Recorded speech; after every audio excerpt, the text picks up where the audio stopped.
Sociological forces में तीन बड़े फैक्टर्स हैं: रिलीजन, कल्चर और डेमोग्राफिक वेरिएबल्स। डेमोग्राफिक हम कहते हैं जो पॉपुलेशन की डिफरेंट करेक्टरिस्टिक्स हैं, जैसे एज है, जेंडर है, एजुकेशन है, इनकम है, एट्सेट्रा। इसके अलावा भी कुछ सोशियोलॉजिकल फैक्टर्स हैं, जैसे सोशल क्लास है, लैंग्वेजेस हैं, फूड या टेस्ट है, ड्रेसिंग किस तरह की है, या फेस्टिवल्स कौन से हैं। सोशियोलॉजिकल फोर्सेस किस तरह से हमारे बिजनेस को अफेक्ट करती हैं, उसके लिए कुछ मिसालें यहाँ पे दे रहा हूँ। देखें, बडवाइज़र दुनिया के जो बियर्स के ब्रांड्स हैं, टॉप ब्रांड्स हैं, उसमें से एक है।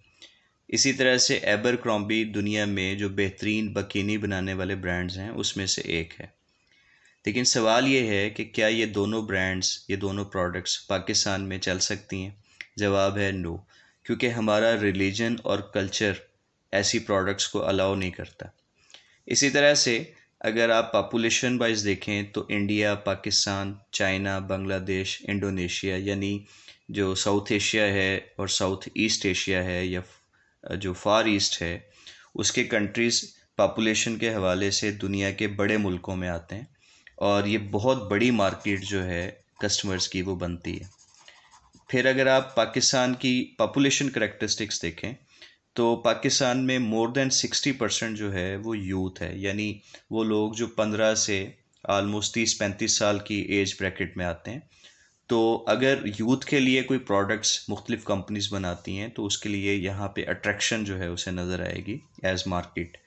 अगर हम सोशल क्लास की बात करें तो मुख्तलिफ जो सोशल और इकोनॉमिक क्लासेस किसी भी मुल्क में पाई जाती हैं, तो वो डिटरमिन करती हैं कि वो किस तरह की प्रोडक्ट्स को अफोर्ड कर सकते हैं। जैसे लिवाइस जीन्स बनाने का एक महंगा ब्रांड है, लेकिन उन्होंने जो इकोनॉमिक क्लासेस की बेस पे, जब आप मिडल या लोअर मिडल क्लास को फोकस करते हैं, तो उनके लिए डेनिजन बना दी, जो कि लिवाइस का ही ब्रांड है लेकिन प्राइस में उससे कम है।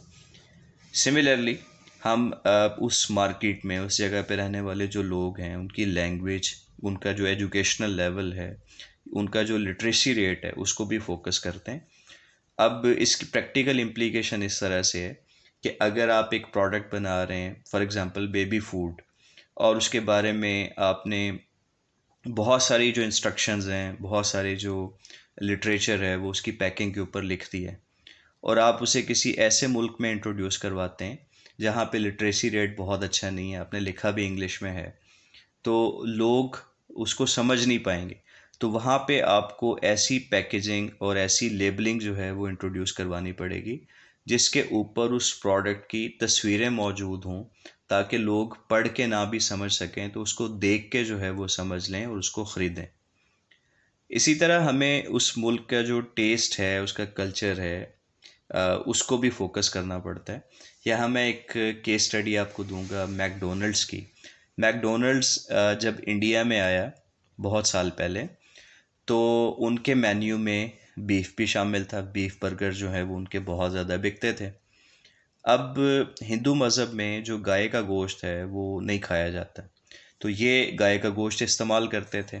तो जब ये इंडिया में आए तो इन्होंने सोचा, बल्कि आए नहीं, अभी ये इनकी जो स्टडी है, फिजिबिलिटी रिपोर्ट है, वो चल रही थी, तो इन्होंने सोचा कि गाय का गोश्त जो है हम अपने मेन्यू से ड्रॉप कर देंगे, लेकिन उसका अल्टरनेटिव क्या होगा। तो अल्टरनेटिव में ये पॉर्क जो है उसको कंसिडर किया इन्होंने। लेकिन फिर उन्होंने सोचा कि मुसलमानों की एक बहुत बड़ी तादाद भी इंडिया में रहती है, और इस्लाम में जो सूअर का गोश्त या पॉर्क है उसको खाना हराम है, तो उन्होंने इसे भी लिस्ट में से निकाल दिया, और फ़िश, चिकन और मीट बर्गर्स जो है वो ऑफ़र किए। इसी तरह फिर उन्होंने देखा कि इंडिया में बहुत सारे ऐसे लोग हैं जो किसी भी किस्म का गोश्त नहीं खाते, और उन्हें हम वेजिटेरियन कहते हैं। तो दो तरह के ग्रुप्स हैं, कुछ वेजिटेरियन हैं और कुछ नॉन वेजिटेरियन हैं। तो वेजिटेरियन के लिए इन्होंने आलू टिक्की बर्गर के नाम से फ़र्स्ट टाइम एक वेजिटेबल बर्गर इंट्रोड्यूस करवाया, जो कि बहुत इकनॉमिकल भी था। अब इकनॉमिकल होना भी यहाँ पर एक प्लस पॉइंट था, क्योंकि इंडिया में लोगों की अफोर्डेबिलिटी बहुत ज़्यादा नहीं है कि हर बंदा महंगा बर्गर खा सके। تو وہ اکنامیکل برگر جو ہے وہ اس کو ضرور افورڈ کر سکتا ہے۔ پھر میک ڈونلڈس جو ہے اس کے جو مختلف ریسٹورنٹس تھے انہیں آؤٹ لیٹس کہا جاتا تھا، لیکن انڈیا میں چونکہ انڈیا اور امریکہ کا جو کلچر ہے اس میں فیملی سسٹم کے حوالے سے ایک ڈفرینس ہے۔ ویسٹ میں یا امریکہ میں جو انڈیویجول بیسڈ کلچر ہے وہ فوکس کیا جاتا ہے، جبکہ پاکستان میں، انڈیا جیسے ملکوں میں جو فیملی اورینٹڈ کلچر ہے جسے کولیکٹیوسٹ کلچر کہا جاتا ہے اس کو پسند کیا جاتا ہے۔ تو لوگ آج بھی اپنی فیملی کے ساتھ، جس میں دادا دادی ہیں، ماں باپ ہیں، بچے ہیں، ان کے چچا ہیں، چاچی ہیں، ان کے بچے ہیں، تو وہ ایک ہی گھر میں سارے رہ رہے ہوتے ہیں۔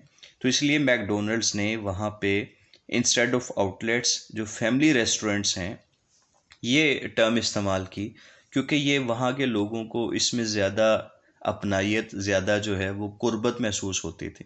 تو یوں میک ڈونلڈس نے اپنی فیزیبلٹی رپورٹ کے مطابق بڑی سکسیسفلی جو اپنی اسٹریٹجی ہے اس کو امپلیمنٹ کیا، انڈیا کے کلچر کو دیکھتے اور سمجھتے ہوئے۔